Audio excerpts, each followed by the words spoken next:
வருகிறார் பக்திமான். வருகிறார் பக்திமான். மிகவும் பக்தி உள்ளவர், எல்லா தெய்வத்தையும் தேடுகிறவர், பக்தியே வாழ்க்கை என்று உறுதுணையாக இருக்கிறவர்.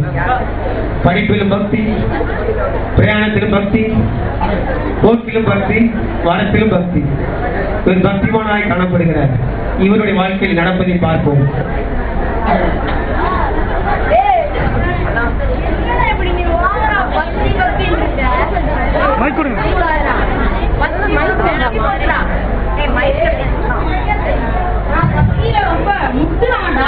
எனக்கு பக்தினா ரொம்ப ரொம்ப பிடிக்குது.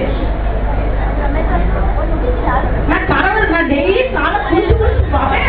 எப்படி தெரியுமா, அப்படியே பக்தியிலே குடிச்சு குடிச்சுருக்கேன். எனக்கு ரொம்பவே பிடிக்காது. அப்படியா? இது தெரியாதா உனக்கு? அம்மா எக்ஸாம் பக்கத்துல வருது, நீ சும்மா பத்தி பத்தின்னு இருக்க. இப்படி எப்ப நீ படுவேன்? நான் எழுத போறது அம்பிச்சா வேணாம், அது 5 மணி நேரம் எழுதணும். எனக்கு முதல்ல கடவுள் எழுதுவார் பத்தியா, ஒரு புக் வச்சிருக்கேன், மிச்சம் நான் 4 புக் கடவுள் கொடுத்துருக்கேன். அவர் படிச்சு முடிச்சு இந்த புக் அவரை கொடுத்துருவாங்க. என்னது உனக்கு கடவுள் எழுதுவார்? அதெல்லாம் உனக்கு எக்ஸாம் டைம்ல தான் புரியும். இப்பெல்லாம் ஒண்ணு வேண்டாது. வா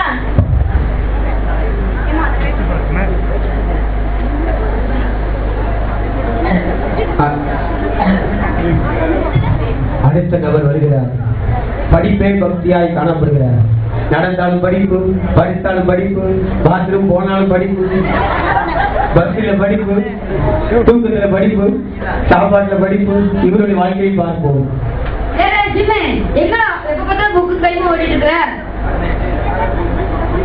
பாத்ரூம் போறா, பாத்ரூம் போற யாராவது புக் எடுத்துட்டு போவாங்களா?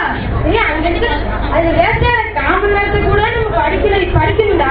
அதுல ஒரு சப்ஜெக்ட் கூட படிச்சிடலாம்டா. ஏன்னா டைம் இஸ் பிரஷியஸ். இந்த ஐடியா யாரா கொடுத்தது? இதெல்லாம் படிக்க தெரியுதுடா. மேத்யூ ஒன்று கொடுத்தாரு சொல்றேன். காலையில எழுந்திரிச்சோன்னா டியூஷன்ல போயிட்டு அப்புறம் ஸ்கூலுக்கு போயிட்டு ஒரே படிப்பு தான்டா.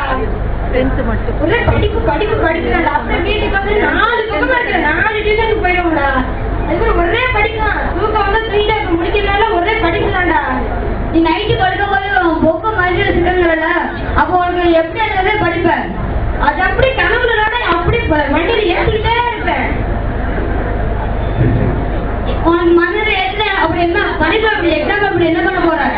எல்லாம் பிங்கர் டிப்புடா, அதெல்லாம் சூப்பரா எழுதிடுவேன். அதெல்லாம் தப்பு மேட்ரு. இப்போ நீ சொதப்ப போற எக்ஸாம்ல அதெல்லாம் இல்லடா. போறா டேக்கு போறாங்க. வருகிறார் 3வது நபர். இவரை பார்ப்போம்.